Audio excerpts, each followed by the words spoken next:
Halo semuanya, salam sejahtera bagi kita semua. Perkenalkan, nama saya Evan Kezadin Kudus, biasa dipanggil Evelyn. Kali ini saya akan membuat video tentang opini realita di balik dunia perkuliahan.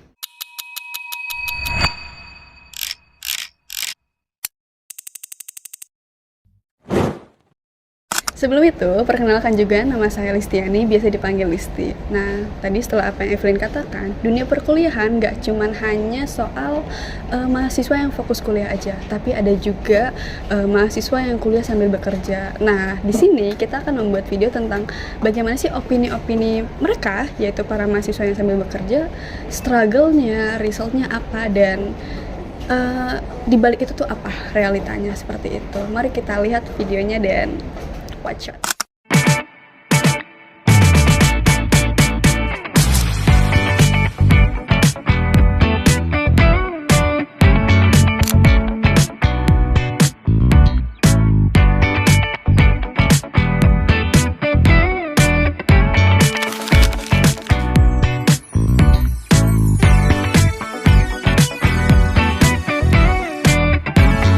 Di sini kita lagi bareng sama Kak siapa, Kak? Boleh tahu? Kak Zaidan. Hai, aku Michelle. Saya Ivira Reski Putra. Sebelum itu Kakak kuliah di mana sih dulu? Aku kuliah di UNJ, Oh, UNJ. Jurusan apa tuh, Kak? jurusan Pendidikan Bahasa Inggris. Universitas Prastia Mulia di BSD, Jurusan? jurusan Bisnis Manajemen. Di Universitas Islam Negeri Syarif Hidayatullah Jakarta. Semester 7, jurusan Ekonomi Pembangunan. Kerja di bidang apa Kakaknya? Kerja aku ngajar. Ngajar. Ngajar di bidang yang Kakak. Ngajar, iya. Oh, di bidang Kakak, jurusan Kakak ya? Oke. Kalau boleh tahu, dari kapan sih Kak Kakak mulai bekerja sambil kuliah itu? Nah, untuk kuliah, untuk kerja sambil kuliah tuh ketika di semester akhir ya. Oh iya. Pertama semester 7, semester 6. Dimana ketika waktunya tuh tidak serta-merta dalam seminggu itu full ngajar, full kuliah. Jadi dan juga ada beberapa waktu senggang ya. Jadi bisa tuh dimasukin untuk mengajar. Kebetulan saya ada ikut outsourcing buat bagian perhotelan. Aku sekarang jadi brand strategis di salah satu agensi di daerah Tangerang. Oke. Kalau boleh tahu nih, alasan utamanya kuliah sambil bekerja apa, Kak? Karena pengen cari pengalaman aja sih sebenarnya. Karena kalau kuliah kan kebanyakan akademisi ya. Iya, Jadi pengen cari benar-benar. pengalaman yang real world gitu. Jadi makanya coba sambil explore kerjaan yang sini. Yang pertama karena ekonomi.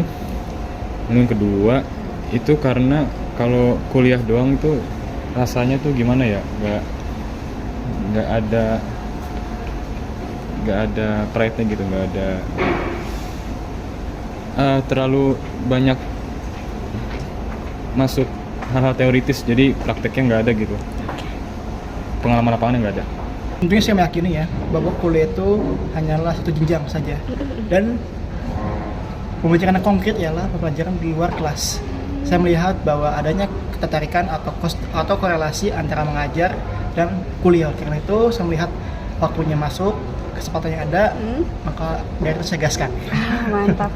Nah, kalau boleh tahu, selama Kakak menjalankan itu, hal berat yang Kakak rasakan tuh apa?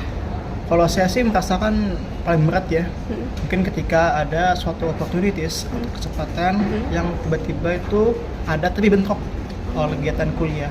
Karena apa? Karena kuliah itu pasti tidak bisa digugat kan. Iya, Ya, walaupun benar-benar. nebelin, tapi ya Iya. itu paling yang struggle tuh untuk pembagian waktu, terutama yang darurat gitu ya. Oh iya, oke. Time management dan energy management sih jujur, karena ngatur energinya lumayan capek ya, harus bagi waktu dan bagi tenaga antara kuliah sama kerja. Oke. Hal beratnya itu kadang lupa sama waktu kuliah sendiri. Jadi kasihkan kerja, kasihkan dapat uang, jadinya kewajiban di perkuliahan terbengkalai. Saya pernah dapat IP di bawah 3 gara-gara kasihkan bekerja. Relate banget, Kak. Terus lingkungan sekitar seperti kampus atau keluarga itu mendukung nggak Kakak kuliah sambil bekerja? Sangat mendukung. Apalagi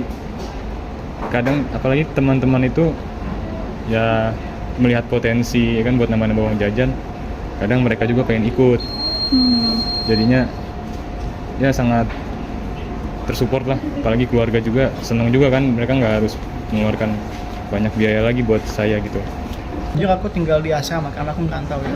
Aku dari Cirebon, jadi aku tinggal di asrama dan untuk hal semuanya aku tidak gantung sama keluarga. Jadi aku merasa diri sendiri yang selalu maju dan mungkin karena pertemananku itu mendukungku untuk selalu maju ke depan ya, dan melihat belajar di luar kelas itu lebih bervaluable itu loh. Makanya itu aku merasa maju ke depan lah, lebih confidence ya. Mantap. Kampus sih sejauh ini mendukung ya, karena setahu aku juga ada poin plus kalau misalnya kita ambil kerjaan atau magang di luar tuh dikasih poin plus juga sama kampus. Kalau keluarga sih mendukung ya, karena mereka kayaknya senang-senang aja kalau ngeliat anaknya sibuk, sibuk positif. Ya, sibuk positif ya. Oke, untuk yang terakhir Kak, pesan untuk kerja bersama mahasiswa-mahasiswi nih yang kuliah sambil kerja, Kak, boleh tolong dikasih motivasi atau apa gitu. Semangat ya, harus pinter-pinter bagi waktu supaya nggak kelimpungan, nggak keribetan sendiri. Jadi intinya kalau bekerja jangan lupa ngerjain skripsi, jangan melihat skripsi itu hanyalah satu hal yang menyebalkan dan harus dihindarkan, tapi latihan sebagai progres untuk kita menjadi versi terbaik kita ke masa depannya nanti. Semangat, terus jangan lupa kuliahnya. Kalau emang udah asik kerja, ya dipikirin juga kewajiban sebenarnya kalian gitu. Itu aja sih. Pada akhirnya, kuliah sambil bekerja itu bukan soal dapat gelar dan gaji secara bersamaan, tapi seberapa kuat kita ditempa oleh keadaan. Lagi pula, mereka juga bukan kehilangan masa mudanya, tetapi mereka mengambil start duluan dibanding yang lain. So, semangat buat para pejuang double degree kehidupan and good luck! One is the loneliest number that you'll ever